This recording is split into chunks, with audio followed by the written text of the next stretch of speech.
You're listening to Promptly Speaking, the podcast where we examine how AI is impacting the way that we live, work, and think. I'm your host, Sarah Roberts, and with me is my co-host and husband, Dan. Hey there. This is a fireside episode, which we record in between guest episodes, where Dan and I sit down and talk about whatever we want. So, Dan, what do you want to talk about today? Whatever we want. No, we're going to talk about largely what Tiago talked about last week. We're going to go deeper into a couple topics and use cases. One of the coolest things that he said is AI is just a mirror. I mean, it's simple but provocative. But I don't want to take all your thunder. It's ladies first. You have to deliver the first exciting thing you want to talk about. No and then we'll get pressure. into the tertiary stuff that I think is cool. Okay. Yeah, I think something that stuck with me after our conversation with Tiago was, and I knew this before, but it just kind of put a finer point on it, that the way that we interact with AI is fundamentally different than any other technology that we've used Yeah. before. When I think of technology, I often think of it as like a calculator where 2 + 2 = 4 every single time. It's always the same answer. But with AI, it's really based on the context, the contextual information that you give the LLM. Yeah. So whether that's feeding it information or even telling it, hey, look up this thing before you ask more specific questions so that it can draw on a smaller set of data. So there's a couple things I want to mention, because if you're starting to think about AI and starting to look into other podcasts, there's going to be a lot of jargon out there. So there's a couple different terms I want to talk about real quick. One is grounding. So what you just talked about is context. They're kind of one and the same. You're just trying to give this really smart large language model insight into what you care about and focus it into what you care about, where you want it to research, lean into ideas, etc. So that's grounding. The other one is a little bit more nebulous. It's called deterministic versus non-deterministic. So this one, when I brought this up the other day, you were like, what does that mean? What does that mean? So it's exactly what you're talking about. So a calculator is deterministic. You think of the CRM, the customer relationship management tool you're using, it's deterministic. You find a set of leads, it gives you those leads back in a report. It's the exact same leads every single time. A large language model is like asking someone who just gave you this beautiful pitch of a new product to say it word for word with the exact same cadence every single time. It's not going to happen. There's going to be nuances and differences. And so understanding that just kind of changes the way you think about interacting with it. Yeah. And so even if you are grounding it in what you care about, if you're asking it a question and it's a simple question, it's going to hundreds of thousands or billions of different sources and thinking about which one to go to first. Right. Well, you might need to give it some context and kind of push back on it a little bit more. Yeah. Anything else on that? No. Okay. So the two use cases that Tiago talked about, I'm excited to share a little bit more because I think it's helpful to unpack those. We only talked about them for a couple minutes each time. So the first one was around winning RFPs. So that's like just winning business. You think about that in more general terms. You don't have to be working for an engineering firm. You could be a contractor. You could be an artist trying to sell your work. You could be a photographer. Just doesn't matter. What are you doing that you want to win more at? So really thinking about, and Tiago just talked about just putting in your wins. I think you need to put your losses in too. You need to think about what you're not good at versus what you are good at. So let's go with the photographer example. So say you are a photographer and you do it for schools and that's your wheelhouse. But for some reason, you're not winning with schools of a certain demographic or in a certain area or of a certain size. Well, put that in there. Put that in there with your wins. And then when you see, all right, it's a new school year, we do picture day every year. And it's obnoxious for most of the parents because they're charging you $150 for 5 photos. When was the last time you paid that? It's ridiculous. A couple weeks ago. I know, it's painful. So just think about, where you're winning, where you're losing. Put that into your favorite generative AI tool. Could be ChatGPT, Claude, Llama, whatever, and get some insight into it. It's not gonna be perfect right away, but like, what's your win rate? Where are you winning? What are the characteristics of a business you're winning at? You, with your business, you're maniacal about the people you work with. Right. And most recently, you were brought on to do some search work for this really cool up and coming company. We were like, I think I need to talk to the CEO. Like, I don't know if I'm really bought in on this. And you push back. You finally started to do work for them, but you're like, not exactly your ICP, your ideal customer profile. Um, I'm not going to name who it was, but I'm trying to think which one you're talking about. Yeah, and on that topic, I think, and every LLM is different, but the two, at least the two that I work with the most, ChatGPT and Claude right now, they have these things called projects. So every time you open up, let's go with ChatGPT, you can start talking to it. Eventually, it might say, there's too much information. Please start a new chat, which is kind of annoying because you've given it all this information and it's like, oh, well, how do I, like, what should I copy paste? Should I give it context? And it just feels kind of disjointed. So for my example with recruiting, where I added profiles of candidates that had been through the interview process before, transcripts with conversations with the hiring manager and CEO and recruiter, transcripts of conversations with candidates that I was then interviewing, those all went into a project. And then within that project, you can have various chats. So just something to play with, feed it data, or even just it's a topic that you know that you want to talk about a lot. So like I have projects on Bayview, my business. I have projects on this podcast. I have projects on my courses that I offer to folks on how to revamp your LinkedIn profile. And then that way everything is contained and new chats should look at the contextual information. It doesn't always, but yeah, I mean, they're still getting better. Like, yeah. look, this stuff just became real at the end of 2022. That's almost 3 years ago. And I mean, no technology has moved this fast. Think about the bigger technology revolutions, the World Wide Web. Everyone listen to this is like a nerd. The internet, uh, or the cloud revolution. A lot of people are like, "What was the cloud revolution?" Yeah. I don't even know. It's just the way that technology is put together and hosted and managed. Well, I could Um, talk about the cloud all day. which one?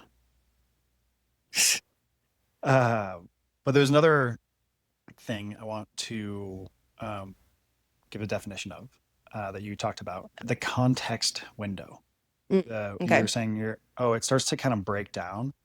That's because there's this thing called the context window. It's this amount of characters, amount of like letters and numbers and spaces that a large language model can consume and then do its magic on top of. Each one has a different context window. With every generation, they're getting bigger and bigger and bigger. Mm-hmm. However, the amount of data that's going in there doesn't always make it better. More information is not always better. It needs to be the right information. Sometimes it can be duplicative. So just wanted to define that because you'll start hearing that or seeing that around. Yeah.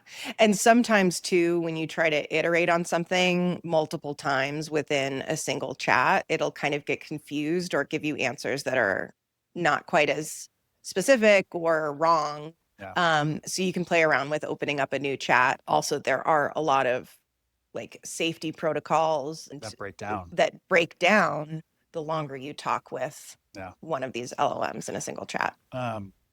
So in addition to Tiago's podcast, I recently went to the Denver AI Summit. Right. And there's this awesome, super articulate CEO of this company called Magic School, Adil Khan.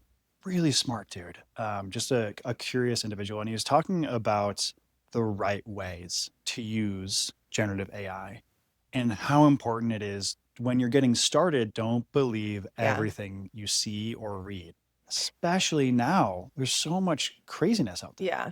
Yeah.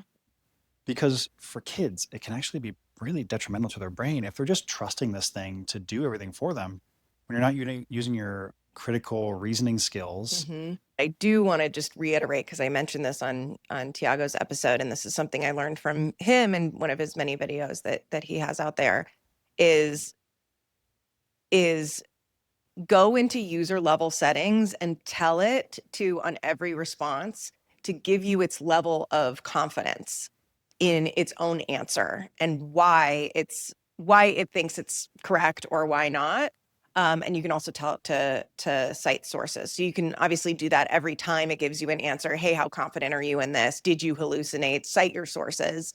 But you can actually do that on a user level setting. So I don't know, that might be a good option for parents to go into their kids' user level settings. And we should do some research to see if there's some other suggestions there for parents. But I think that would be a good way to start, is that Great call. it's just in there already. In every answer, it's like, I'm 75% sure about this. I'm 90% sure about this. Here's why. Here are my sources. Yeah.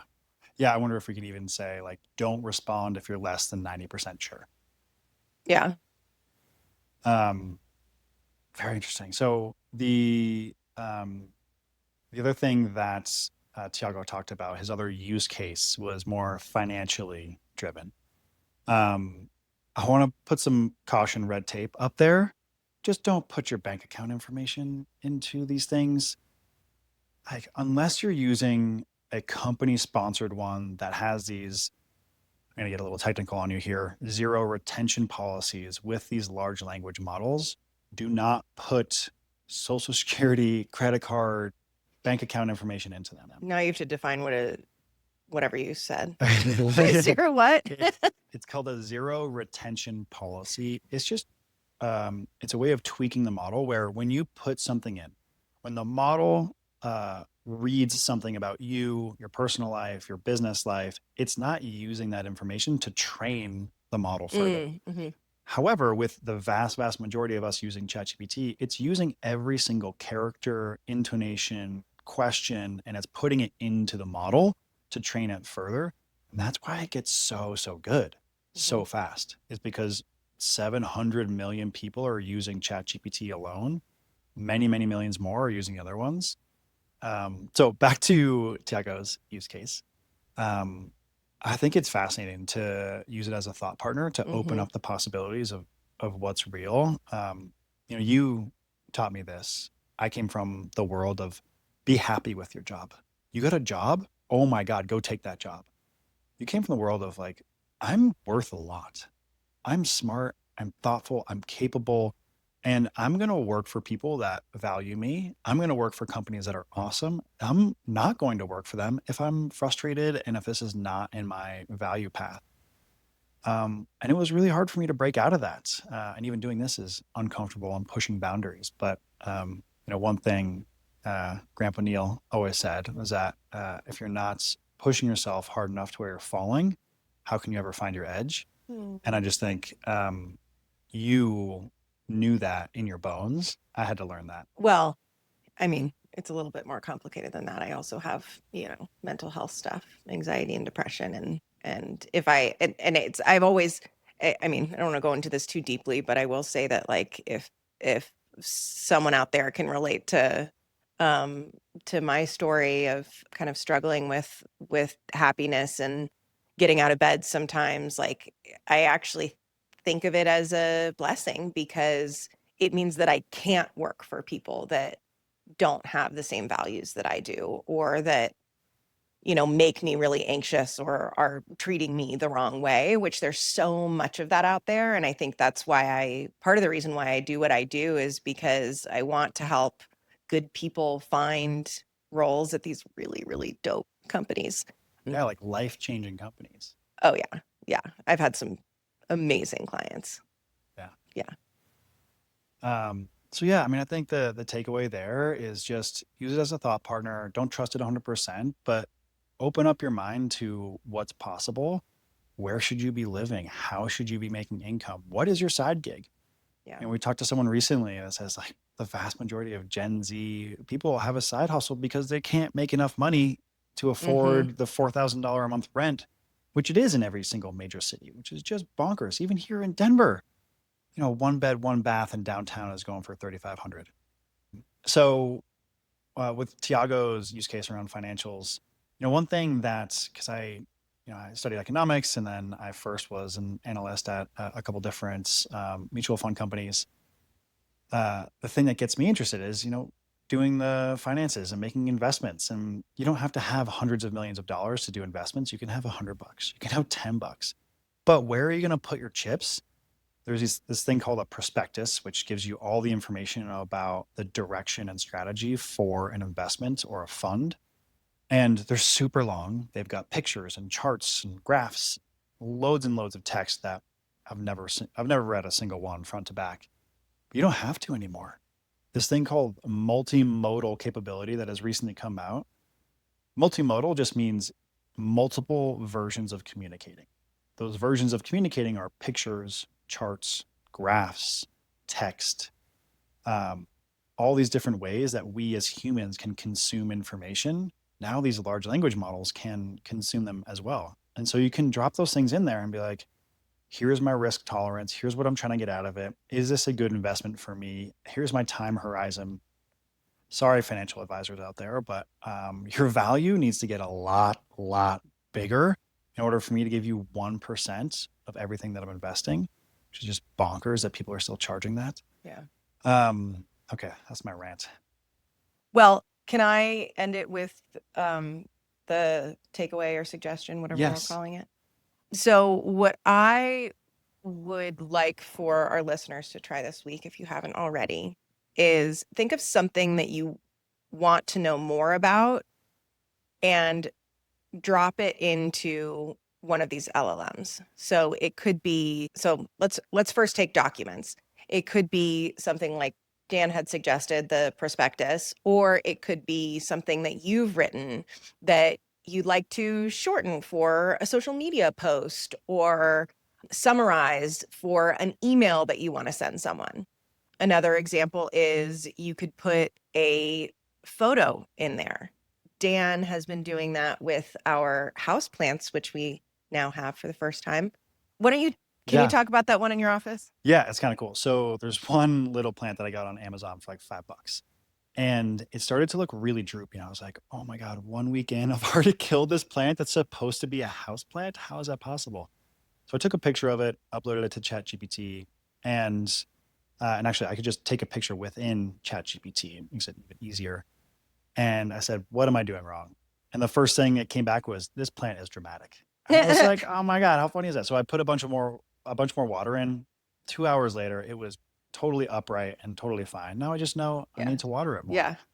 But before, like maybe I would have put that onto Google or just search or like, I used to pay quite a bit of money for a plant app that's that would tell right. you that. Yeah. Um, but we don't need to worry about that Yeah. anymore. I mean, it's just the level of worry, like that concern came into my mind and was gone in less than a minute. A couple other examples. So I have this like birthmarky thing on my shoulder that I've always hated, and I don't like wearing things that show it. And anyone who knows me knows what I'm talking about. And the dermatologist could never figure out what it is. I mean, this is since I was really young. We've tried ruby lasering it, and it kind of helped.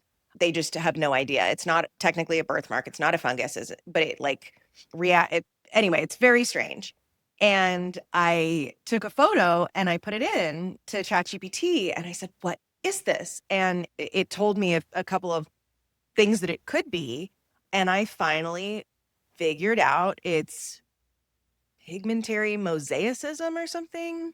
Yeah. Well, now And you that can bring that to your dermatologist and be like, hey, is this it? Can you test for it, that? exactly.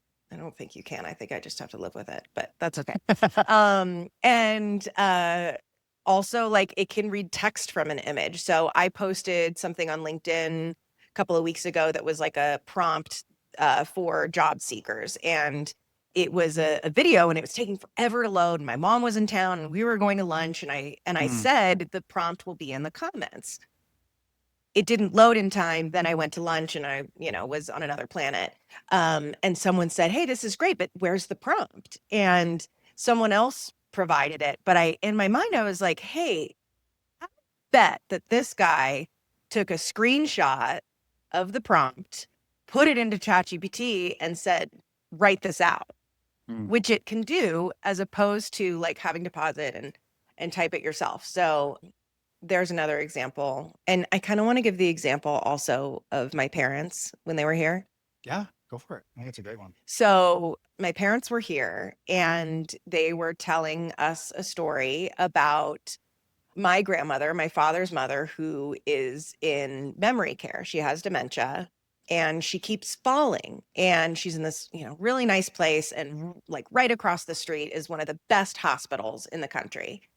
And every time she goes, they have an incorrect medication list, which includes medication for high blood pressure and a prostate medication.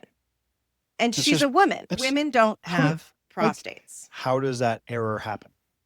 And every single time she goes, she physically brings her medication list, and they've called, they've had her doctor call, they've emailed, they've tried to do it online, and they always get a different story, but it never gets fixed. And, my parents are sitting there like, this really sucks. So I opened up my computer and I just kind of word vomited what they were saying. And I said, find me the top people at this hospital, find their contact information and tell me what their role is, and then write me an email that will get them to respond and fix this issue. And so within 10 minutes or less, I sent my dad a draft of a first email and a second email, contact information for all of the top guys. And it drew on information that it found online of how to file a formal complaint and what all of the steps are, how quickly you're supposed to hear back, all of these things. And he made a couple of tweaks, sent it out the next morning. And that day he got a call from someone who said that multiple people high up in the organization had contacted her to resolve this. And she's like, I'm working on it. It seems like there's a larger system issue. But she was following up with him and it finally got solved. And that's one of those things where I think that's one of the coolest things about AI is that there are these things that, like, if you were to research how to file a formal complaint, I originally thought, oh, let me go on LinkedIn. I'm great at finding people and I have all these tools. And then I realized, no, I'm just going to put this into an LLM. And if And it it can't just do did it, then you can go back and fall back on your like typical ways. But Right. try it first. But it was just insane. And that's something that, like, they were losing sleep over for months. Within 10 minutes. Yeah. They had a solution. Yeah. I mean, so it doesn't have to be around business. It's Yeah. like these personal things that are dragging on you that are eating away at your ability to think and sleep. You can just knock it off the list. Yeah. So maybe that is our key takeaway. Knock it off the list. Okay. Cool. Yeah. I mean, I feel like these use cases are just like that. If we want to help people have aha moments, I feel like that's what's gonna. Yeah. And there's going to be so Move many the needle. more with the rest of our guests. Yeah. And our guest next week is going to be so awesome. I'm so excited. And I'm excited for all of them, but yeah, we're going to have some great takeaways And they're all really different. Yeah. Thanks for stopping by. Thanks for listening to Promptly Speaking. If you enjoyed this episode, please consider rating, writing a review, sharing it with your friends, and don't forget to subscribe so that you never miss out on new episodes. And we want to hear from you. Send your questions, comments, and favorite AI use cases to hello@promptlyspeakingpod.com. See you next week.